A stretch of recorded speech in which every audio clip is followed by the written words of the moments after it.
Mari kita berdoa. Bapa Surgawi, Bapa yang kami sembah dalam nama anak-Mu Tuhan Yesus, terima kasih untuk napas kehidupan yang baru yang Tuhan berikan kepada kami. Sebelum kami mulai aktivitas kami mau disapa dengan kebenaran firman Tuhan. Dalam nama Yesus kami berdoa. Amin.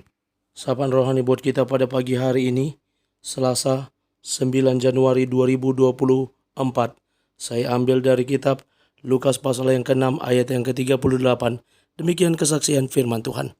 Berilah dan kamu akan diberi suatu takaran yang baik, yang dipadatkan, yang digoncang dan yang tumpah keluar akan dicurahkan ke dalam ribaanmu. Sebab ukuran yang kamu pakai untuk mengukur akan diukurkan kepadamu. Berilah, maka kamu akan diberi. Ibu, bapak, saudara terkasih dalam nama Tuhan kita Yesus. Cerita ini saya kutip dari khotbah seorang pendeta dari timur. Suatu ketika ada dua orang yang datang berdoa meminta kepada Tuhan. Dan Tuhan mengutus malaikatnya untuk menjawab doa kedua orang yang datang berdoa.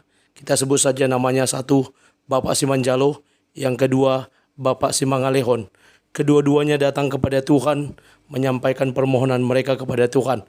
Dan malaikat Tuhan berkata, tinggal dua karunia yang akan diberikan Tuhan kepada kalian berdua.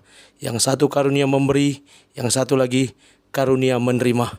Cepat-cepat Bapak Manjalo ini sesuai dengan namanya, dia ambil karunia menerima.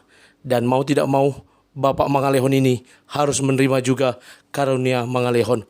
20 tahun berlalu, keduanya kembali bertemu di bawah jembatan di dekat lampu merah, di mana Bapak Manjalo yang 20 tahun menerima karunia menerima, dia benar sebagai penerima, sebagai peminta-minta atau sebagai pengemis. Sementara Bapak Mangalehon yang menerima karunia memberi, dia duduk di mobil Alphard seri terbaru.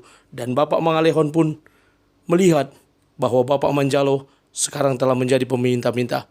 Bapak Manjalo mendekati dan berkata, bukankah dulu ketika kita berdoa kepada Tuhan, engkau menerima karunia memberi? Bagaimana mungkin kau sekarang menjadi kaya? Lalu Bapak Mangalehon berkata, Tuhan tahu saya suka memberi, maka dia terus memberi kepada saya. Ibu, bapak, saudara, sebagaimana ilustrasi dalam cerita ini. Dan itu yang saya kaitkan dengan nats sapaan rohani pada hari ini. Sebagaimana yang dikatakan di Gerakan Baca Alkitab Blog, takaran yang Tuhan janjikan kepada kita adalah baik dan padat. Tetapi perhatikan baik-baik, Tuhan pun mau kita melakukan hal yang sama. Ketika Tuhan memberikan suatu takaran yang baik, padat, yang digoncangkan dan tumpah keluar, dicurahkan kepada ribaan kita, maka ukuran ini juga harusnya dapat kita berikan, kita lakukan kepada orang lain. Kita boleh menjadi kebaikan hati Tuhan bagi orang lain. Sebagaimana yang dikatakan Bunda Teresa, jadilah ungkapan hidup dari kebaikan Tuhan. Kebaikan dalam wajah Anda, kebaikan dalam mata Anda, kebaikan dalam senyum Anda. Sehingga kita boleh menjadi berkat kemanapun Tuhan menempatkan kita.